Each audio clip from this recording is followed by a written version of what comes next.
1 millimole ammonia গ্যাসে অণুর সংখ্যা কত? তো এখানে 4টি অপশান রয়েছে, কোনটি আমরা দেখে নেব।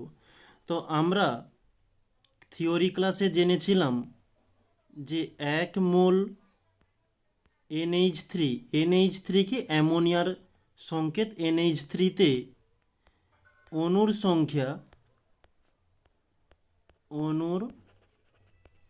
সংখ্যা 6.022 ইন্টু 10⁻23।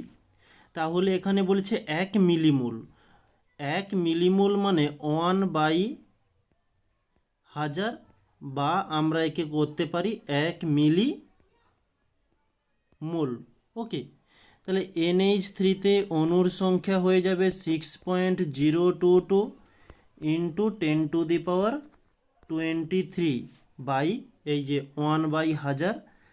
তো আমরা এখানে তো 6.022 ইন্টু 10⁻23 বাই 1 ইন্টু 1/1000। ওকে, তাহলে আমরা এই যে 6.022 রয়েছে বসিয়ে দিলাম।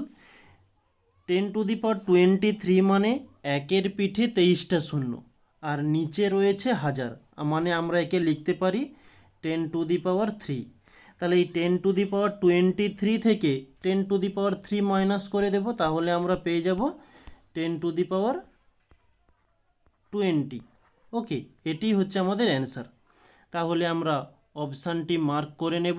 এই যে এটা হচ্ছে ডির অপশান হয়ে যাবে, ডি 6.022 ইন্টু 10⁻20। ওকে, এটি হচ্ছে আমাদের অ্যান্সার।